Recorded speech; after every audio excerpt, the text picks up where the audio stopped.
Coach Deborah has a passion and purpose to assist young men, ages 15 to 24, to overcome obstacles and build their best lives. She wants to see every young man live out their potential. She has a master's degree in human services counseling, with a major in life coaching. More importantly, she is the mother of 3 boys, who are exceptional, educated, professional men. Coach Deborah believes it is better to train early, rather than need to fix later. She utilizes basic principles and God-led concepts. Sometimes the only thing a young man has is their credibility or their name. The actions they take are based on the decisions they make. Those decisions align with their choices and result in consequences. Coach Deborah can assist you if you are lost, floundering, or confused. Embrace the help and start building your best life today.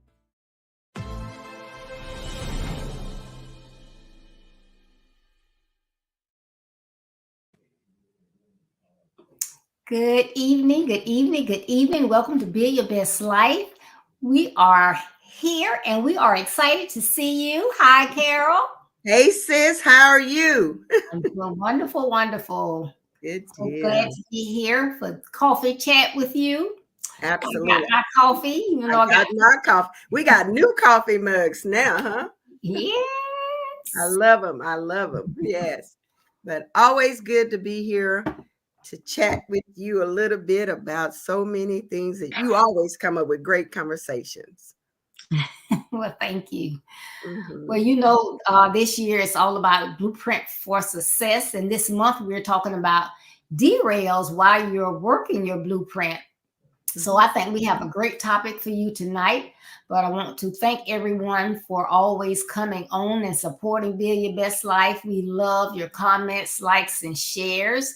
So please continue to do that and comment while you're on. We really, really, really love it. Thank you for that. And I think we have a great topic that we're going to talk about today. Mhm. And it's what do you do when you miss the curve? What do you do when you miss the curve? Mhm. Your life comes with all types of twists and turns, and in most situations, people can shift as necessary.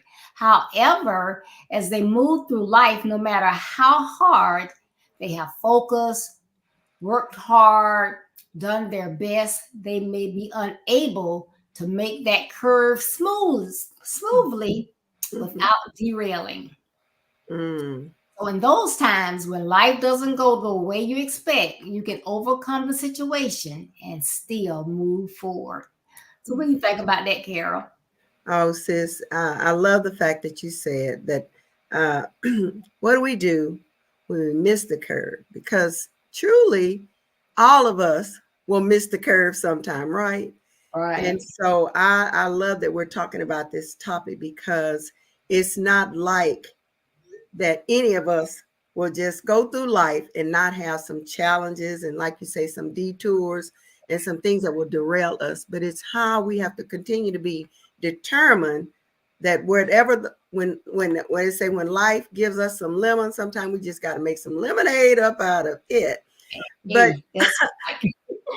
yeah, I mean, because it's really going to happen, and if we act as if those kind of things are only for the elite and whatever, and not really be realistic about some things, I think we set people up to fail. But you know, it says each day obstacles are hurled, and I love this, at mothers and sons, right? And Right. challenging every act, and these things challenge us in every aspect of our lives.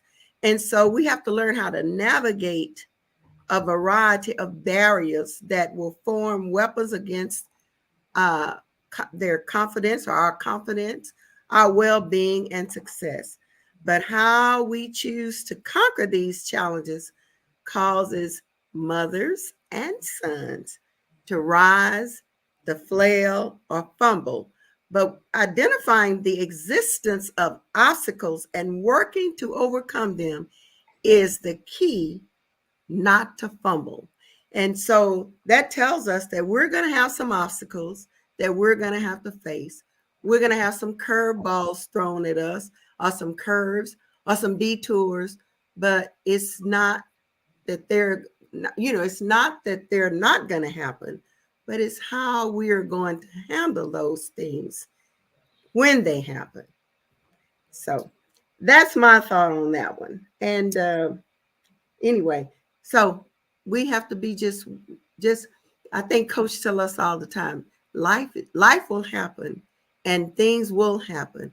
How will we work through those things? Are we going to let them stop us, stagnate us, and keep us in that place that we don't move forward? So we want to make sure that we overcome those. And that, I love, that's what we're going to talk about, obstacles that can be overcome, That's right. because we don't want to just stay stuck in that woe is me and it only happens to me. We want to be able to look past where we are so we can get to our destiny. Yes, most definitely. You know, our coffee chat today is about 6 things that will assist you in overcoming these obstacles or curves and continuing your blueprint for success and to build your best life. Now, the first one of these tips is acknowledge that today is the first day of the rest of your life. Put Mm-hmm. that in the chat, Peggy. Today is the first day of the rest of your life. Linda, put that in the chat. Good evening, Deacon Holmes. The day is the first day of the rest of your life. So life does not come, with this giant eraser. There is no way to change anything that has happened to us in our past. We can't do a thing about it. We may regret it.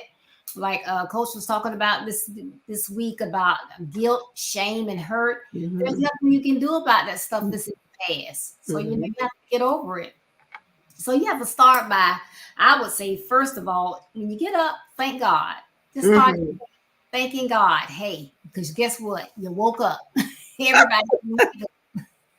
So that's a blessing right there. Mm-hmm. Thank Him. So that's going to give you that good start. And I always say, good morning, Lord.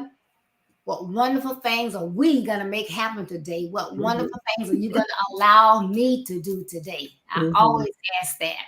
Mm-hmm. But Mm-hmm. say something. And then you have to take inventory of what you are holding on to that's Mm. causing you the angst. You missed that curve. So where was your mind? Was your mind somewhere else? Were you thinking about that teacher that was mean to you when you were in the 5th grade? Were you thinking about that time your friend slapped you? Why did you miss the curve? Yeah. What was it? If that's something that you keep reflecting on, you are holding yourself back when you could be moving forward. And a lot of us do that. So just sometimes it's hard and it did hurt, or you did do something that you're not proud of, but you can't beat yourself up for the rest of your life, and you Mm-hmm. can't hold on to what someone else did because you can't control anybody but yourself. Then you have to make up your mind to let the things go. If anyone who did anything to you, if they caused pain, if it was just evil, if they disappointed you, forgive them and let it go. Because guess what? They're not even thinking about you or that situation anymore. Whether Yes. they meant it, they said it because they were angry at the time, they're not thinking about it. They're going on. And they may even wonder why you're not close anymore because they said it and forgot about it. But Mm-hmm. you're holding on to it and you're holding yourself back. So forgive them and move on. Start afresh. That's why I say each day is a gift It because you get is. the opportunity to start over. You can start again, Mm-hmm. right? Make a Absolutely. decision. Yes. And then make a decision, Agnes, to live a positive life. You don't have to think negative and speak negative and hang with negative people. You can think positively. You Mm-hmm. can and again. Yes. Yes, Yeah. indeed. And since somebody I was listening to, and they said, what was it? They said, we have 5 things every day that we can thank God for and be grateful for. Number 1, thank God I'm alive. Number 2, thank God I'm alive. Number 3, thank God I'm alive. Number 4, thank God I'm alive. Number 5, thank God. If we do nothing else, we ought to be grateful that He woke us up today. And then you were saying too about how important it is to forgive that person. Let it go. You said let it go. But you know what? I've learned that you've got to forgive them. But the hardest person for us to forgive is ourselves. Right. We have to learn how to forgive ourselves. And that is one thing I think leads us to being able to let go of the shame, let go of the guilt, understand that there was only one perfect person that walked this earth, and his name was Jesus. And Mhm. since he's the only one, we're going to make mistakes. We're going to say some things that we regret. But I think I said we have to be willing to repent, acknowledge what you did and move on and do the next right thing. And that way we can start forgiving ourselves, because like you said too, sometimes we're holding on to what somebody did and those people like, what? Really? When? I didn't think nothing about that. And we got all this negativity building up in our lives.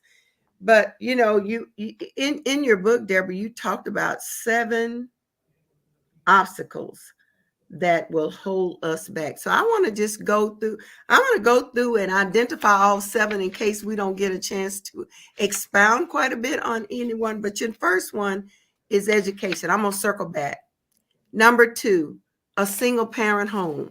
Number 3, absentee fathers. Number 4, social disorders. Number 5, that social labeling. Number 6, learning disability. And number 7, that dangerous activity.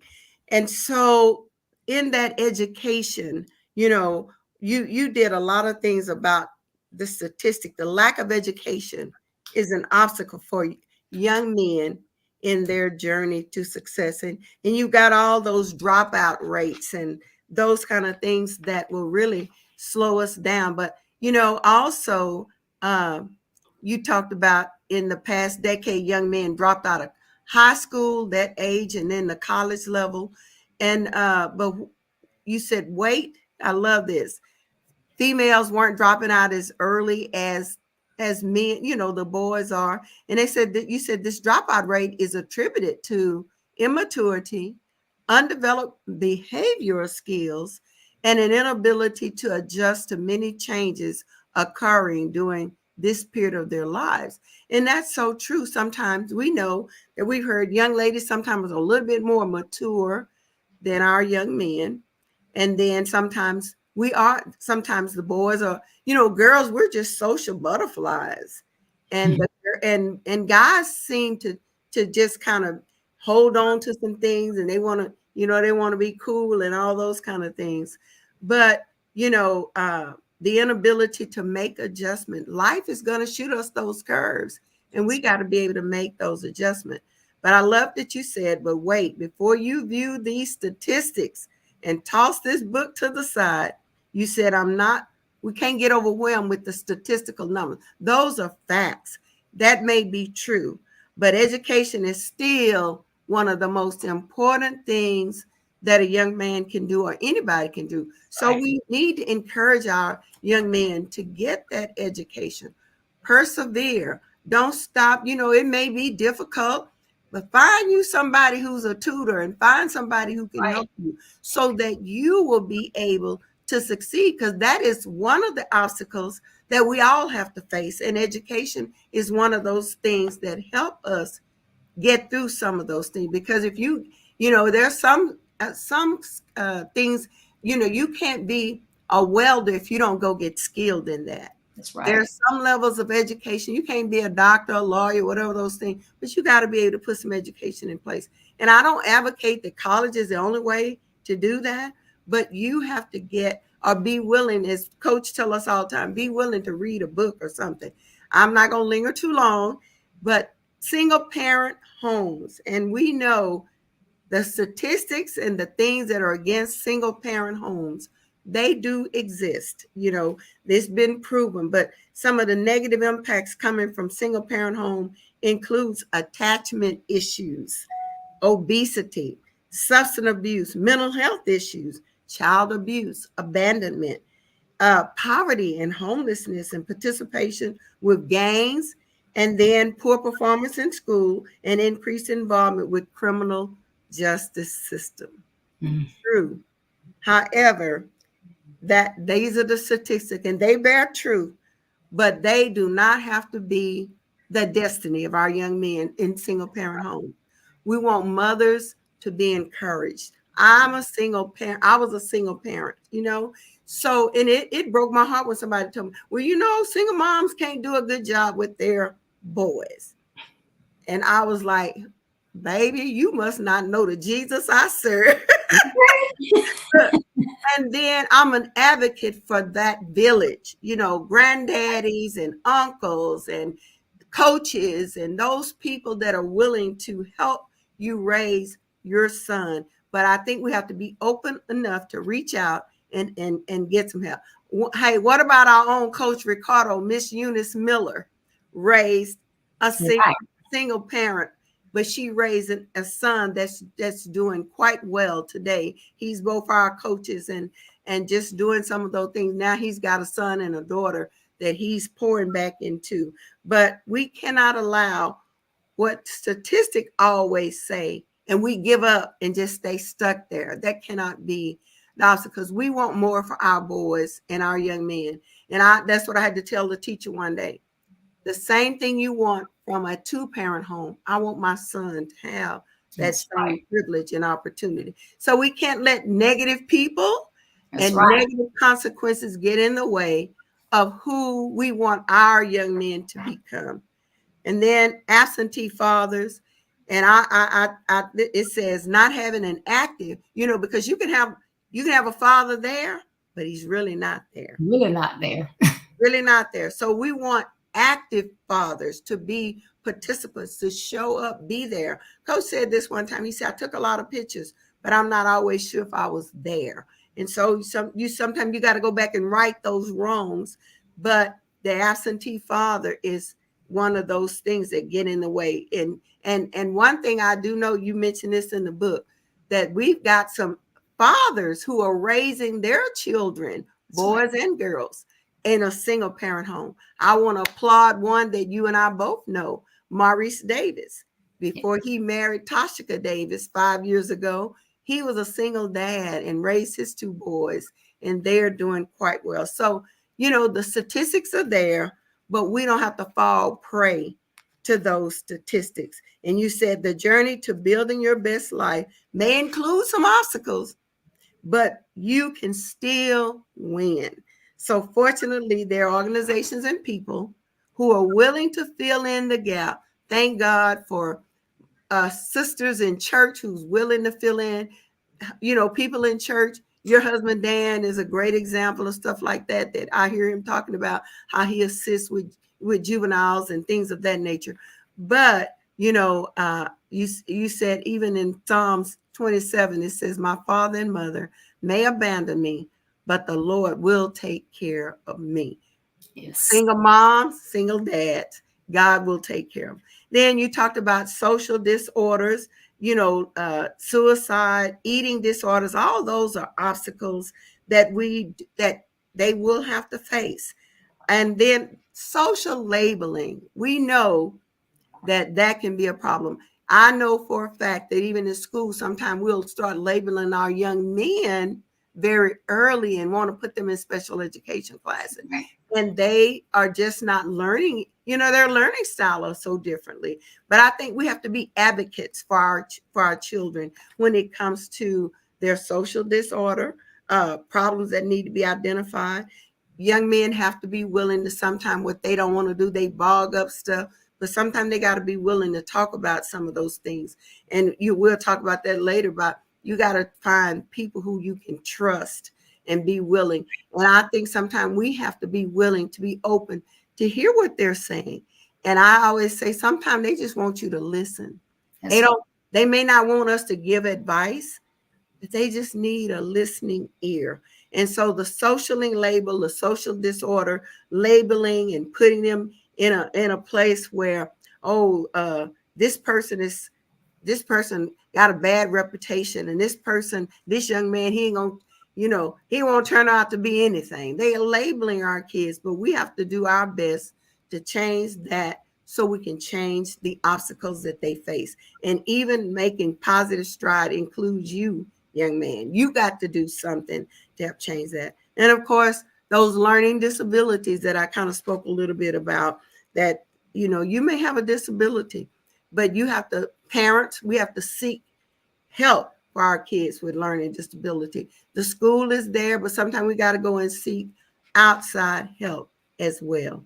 And then the dangerous activity, and I think we'll talk a little bit more about that, but, even in looking at, gang activity, they reach out to that because that's a sense of belonging, and they really feel like they're in a place where they're needed. And so we have to, begin to look at that. Crime is up. It's up really bad, now with our young men, and just life being lost for foolishness and things of that nature. So we just have to be willing to look at some of these things and be willing to step in where, it looks like they're lost cause, but we got to be willing to have our ears in tune to some of the things and see where we can step in and offer some support. But anyway, those are the 7, Deborah, that 6 or 7 that you talked about in your book about identifying some of those obstacles. And so what do you think about some of those? I kind of went through them, but you want to elaborate on any of those? Oh, no, I think you did a great job with that. I mean, it's just, it is what it is. But I guess one of the things I do want to mention is that labeling of our children. Yes. And, a lot of times they are, how do I say this? There's nothing wrong with the child. They just want to put a label on them so they could either push them out or whatever, or beat them down. And, a lot of times people say, well, Black people are always trying to find an excuse. But, I have been there and done that. I had a teacher to tell me my youngest child had epilepsy. And I'm like, what? He got epilepsy because he act like my brother did. Well, what are you talking about? Oh, he falls out the chair. What do you mean he falls out the chair? Well, he just did sit there. He fall out the chair. I said, okay, hold that thought for 1 minute. I said, why are you falling out this chair? I said, I don't know what the problem is. Why you in there falling out chairs? Do we need to go to the van? I had a van there. I said, do we need to go out to the van? No, ma'am. Just fall out another chair. That cured that epilepsy. But we had to go to the office and everything to just label him. You're not a medical specialist. You're a teacher, a 2nd grade teacher. Teach. So even though when someone comes to you, if they address something, and most times parents will see it first. So if you see something, then you take care of it. Absolutely. Because things are fixable. We have medication. Sometimes it's not what people think it is. But don't let someone label your child. Right. And take their word for it. Don't do that. We have to be advocates for them. And sometimes, sometimes parents think, well, I don't know as much as that teacher knows, but your child.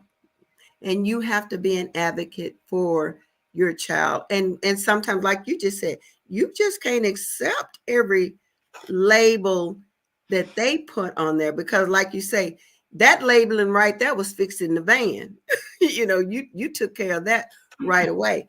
But you're absolutely right. It is where we have to be very, very careful of what we allow people to lay. And once that goes on their records, that's kind of permanent record. And every time they go to a new grade, he got epilepsy, but you have to advocate for your own child. And even if you don't know, now we got so much, we ask Google to give you some questions to ask them. So so we do have to be don't just accept any label or any obstacle that somebody gives you to put on your child, because like you said, some can be taken care of with medications. Sometimes they got resources that we don't know to ask for, but you just keep pushing. You got to keep pushing till you kind of get some things that you want, and don't just settle. Yeah. All right. All right. Well, our next one is ask for help. Woo. Ask for help. That is just 3 little simple words, but some people find it so hard to say them. So when you find out that you are struggling, you're confused, you don't know what to do, you don't allow your pride to get in the way of your success. And I don't care if you 10, 15, 50, 85, however old, don't let your pride get in the way. So let's just say your lights are out. You don't have any money. You're just going to sit in your house and die from thirst because your lights out and your water's tied to that and you don't have any water. So you just go stay in the house and just die of thirst, when you could easily just go right next door and say, I don't have any water. Could you please give me some water? Which one do you want to do? You've been out of work and you recently got a new position. Somebody offered you a position. And so, oh my goodness, yes. Thank you, Lord, I got a job. You're supposed to start tomorrow. Well, you don't have any gas. You caught on E because you didn't have any money. So do you stay home and call the people and say, well, I can't come to work? Or do you call somebody, hey, Carol, girl, God has blessed me with a job, but I haven't been working in 6 months. I don't have money to get to work. And you either loan me some money to get my first paycheck or either give me a ride to work because I can't lose this job. I can't worry if your Carol want to get on the phone and say, girl, she ain't have, I don't care. I'm only going to get to work so I can have that job. The children need to go to the dentist. I need some benefits. I'm going to go to work. I'm going to ask for help. So, you miss out on your passion and your purpose in life because you don't want to ask for help. I mean, they can't do but one or two things. Say, oh, of course, I'd be glad to help you. No, I can't help you right now. But, I think I'll help you to look for some other resources. Right. Help you or not. But you can ask. And like Coach Ricardo, bless his heart, you always say there is someone assigned to assist you. Help you. You got to find a person and go ahead and ask them. So then, when you run into those things, Linda, those things are out there. There are multiple people that are just ready and willing to help any and everybody. And then you should know that because you help a stranger. So there are people assigned to assist. So allow them to help you. Don't ever be so, like I said, so prideful or whatever that you don't want to ask, you ashamed or whatever. You don't let your kids be without because you are ashamed to ask. Ask for help. Yeah, that's really a sad situation to be in. It kind of leads us to our next point where we want to talk about, you say ask for help, but then you have to allow those people who are experts in the area that you need some help in, or someone who is skilled in those areas or educated in those areas.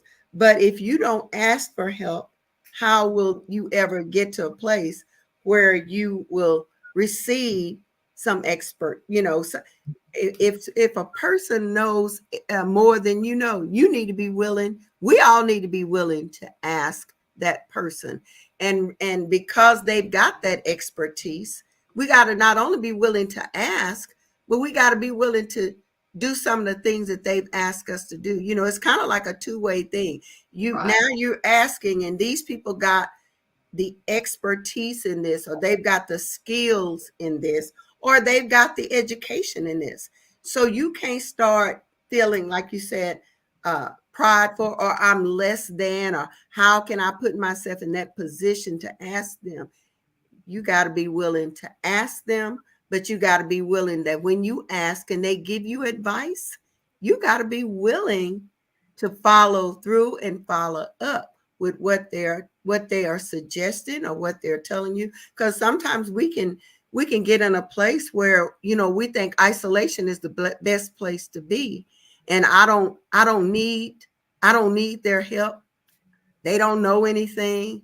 I'd rather go here and go to this person that I don't know anything about, rather than to trust a person that got some reputation that you can go to and know that they are skilled, know that they're more educated than you, know that they've got some expertise in this and can help you, but you let the obstacle of pride get in the way, or you let that, you let the fact that I don't want them to know what I don't know.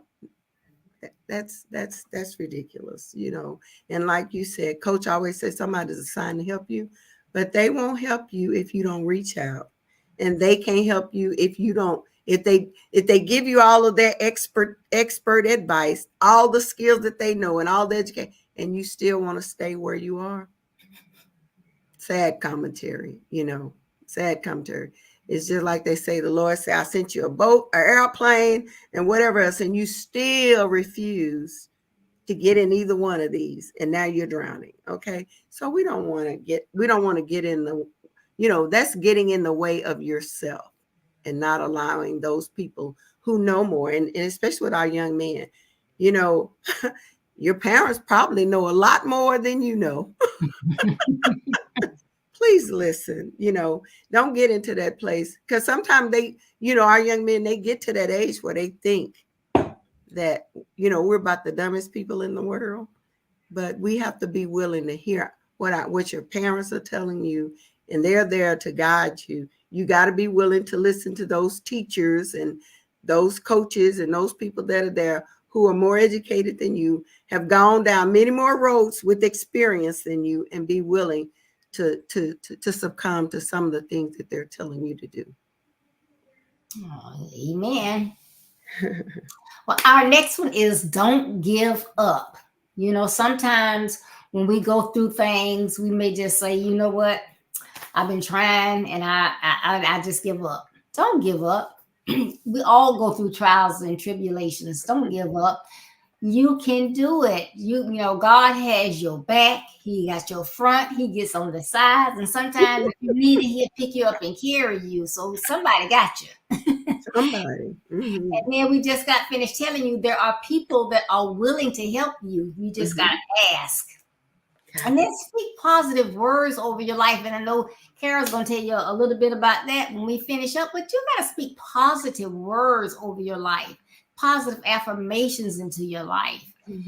So as you travel on your road to building a better life, there are going to be pitfalls. There is going to be pit stops. There's going to be rough terrains. You cannot let those negative aspects of your journey stop you. Life slows you down, but you got to keep going. You got to keep going. I can do this. I might have to detour. I might have to go another way, but I can do this. And you just have to keep going. Don't give up. Strive, strive, strive. This is what I want to do. I have a purpose. I have a passion over my life. I know this is what I'm supposed to be doing. I have the skills to do it. So what? I had to stop for a while. I had an illness that, caused me to have to step back for a while. But I'm okay now. I had to take care of a loved one. They're okay now. I can step back. My funds weren't right. Whatever the reason, whatever the season you had to go through, it's okay. It's just like when you're driving and you drive right into a storm and it's like, oh my goodness, what can I do? I can't see. I don't want to just keep going. Should I stop? But if you just keep going, you will drive out of that storm. And on the other side, you're going to see the sunshine. You might even see a rainbow. But you give up. You got to keep going. Got to keep going. Yep, you can't give up, and we both love John Maxwell, and he says, you don't give up. He say, even through failure, we can learn something through failure. Failure is not your destiny. And so he said, failure should be our teacher. He said, and never allow it to be our undertaker. You don't want failure to make you go under. And I was like, wow. But yeah. And so part of it is that we have to be willing to recognize some of the issues. Like you say, don't give up. Recognize, okay, this is a detour. This is something that has kept me, at this place, but I don't want to give up. I want to keep pushing forward, and that's what it says. Obstacles are those frightful things. It can be frightful when you got your goals, you got all these things set, and you're moving forward to reach those or to attain those. But you look up and then something gets in the way, whatever it is, like you say, sickness, loved ones, many things can happen. But but you cannot take your eyes off of where you're trying to go. You got to keep that goal. You got to keep that, what is it? We got to press on toward that higher calling that we have. And so you can never allow others, even the naysayers, you can't allow others to get in the way of giving you negativity. And you cannot be the one yourself that's the obstacle in your way, because you reached the curb, you reached an obstacle, and you start telling yourself, oh, I'm done and gone. It's a done deal. I can't move forward. I think somebody said, when you say you can't, then you won't. That's just the way it is. But if you say you can, you will. But you have to be willing when those obstacles get in the way. You have to be willing not to be your own obstacle and begin to tell yourself what you can do. I think we talk about in Philippians, you can do all things, but you can't do it in your own strength, but you do it with the help of the Holy Spirit. And you don't want to not ever rely upon his help to help you. And so you have to be willing to push forward.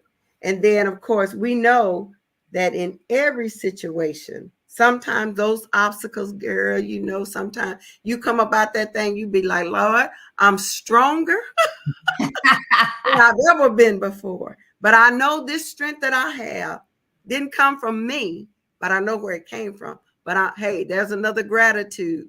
But I'm so grateful that I didn't go under. The undertaker didn't get me, but I'm still here pressing forward because I got that higher call in place. I got it set forward, and I'm going to keep pressing on regardless of what gets in the way. So the curveballs may come, the curves will come, the derailment may come, but you have to be willing. But as they say, you got to pick yourself up by your straps and be willing to go forward. And so lots of times I've, some people have gone off to college, thought they had scholarships. And sometimes it wasn't their fault that they didn't get the money. But you have to be determined that this is where I want to end up. And this is what I want to do. And I know this is one hurdle that I got to find a way to get over. I may not have all the resources, but I can acknowledge to somebody, hey, I'm drowning. I need some help. I need a lifeline. Somebody throw me a lifeline, and be willing to do some of those things that those people who've gone through some of the things may not be the exact same obstacle, but they can tell you some things, give you some, some advice as to what you can do next. Because sometimes we get to that point that, I can't think anymore. I don't have any clear thought. Well, somebody probably can help you with that. And you need to be willing to have somebody like Coach Deborah, who's put those things in place and really, really, really willing to give you some advice to move forward. But don't ever give up, because life throws us a curveball. Those obstacles get in the way. And we are all, we all gonna suffer some kind of way. Some kind of way we're gonna get some things. But it's how well you're willing to be strengthened through that time. Because once you come up out of that, you're gonna have a testimony to tell somebody else. All right. This is how I got over. I'm telling you what I know. Yeah. You can become the expert on that, because now you know and you've experienced some things. Because I always say there's no wasted experience. We can all glean something from the experiences that we go through. All right. Okay. So, Miss Deborah, we talked a little bit about how important our words are, right? And that's why I wrote the book, Watch Your Words. So excited about it, because it's so many things that if somebody had told me 30 years ago, girl, you need to watch what comes out of your mouth, because you put so many things. That's why we're saying even today, when those obstacles are there, don't concede to start saying, oh, I ain't gonna make it. This ain't gonna never change. All that it's never going to. I can't do it. But you got to begin to, what they say, you got to speak and sing some things to yourself, right, so that you can get over that. But we have to just know that our words create so many things. And if we don't want them to create, like we can look back and say, oh, I remember saying that, but that's not what I intended to get from that. But I spoke those things out. And because I've spoken them out, they're here staring me in the face. And this is not what I really wanted to occur. And we can't let our anger, our emotions, our obstacles, our disappointments derail us and start making us spew out lifeless words, because we know there's power in our tongue, life or death. We have to choose which one we want. All right. And you can get my book. Excuse me. You can get my book by Cash Apping me at Carol Crockett. I'll send you an autographed copy. Or you can Zelle me or do PayPal at 469-682-4857. And I will personalize it and send you one. So I would love to send you a book. Watch Your Words by Carol Crockett. Thank you, Miss Deborah. So welcome. Yes, thank you all for tuning in, and I hope that these words help you. So when you are trying to make it around that curve and you kind of derail or whatever, you know how to get back up and get back on it. So I hope that the information helped you. So please like, share, and we thank you for your comments. Make sure that you check out my website, www.buildyourbestlife.org. I appreciate it. And again, I appreciate your support so much. And thank you for tuning in. I hope to see some of you Saturday morning. It's that time again for conversation with the guys. They will, they're going to be 9:30 a.m. Eastern Standard Time. And the topic is going to be what makes a boy a man. Ooh. What makes a boy a man. So y'all have to check that out Saturday morning, 9:30 a.m. Eastern Standard Time. Check us out. Check up, well, not check us out, check them out. So they are ready to talk about that topic. They always have some hot topics and they bring it like it is. They don't sugarcoat it or anything. So it's very helpful. So mothers with sons, mentors, whoever, you need to check it out. If you have not already checked it out, it is wonderful, amazing. And just want to say, we're talking about our theme this year is Blueprint for Success. And also we want to declare Jeremiah 29:11 over your life. You know, God wants the plans he has for your life, and he wants what? Prosperity. So you do need to put that in the comments. He wants prosperity for your life. He doesn't want you to have disaster or anything else. He wants you to have prosperity and the future that you hope for. So please design your blueprints based on the plans that God has for your life. Follow them and build your best life. And remember, building your best life is our business. That is not a slogan. It's our commitment. I love you. Be blessed. Stay safe. Thanks, sis. See you later.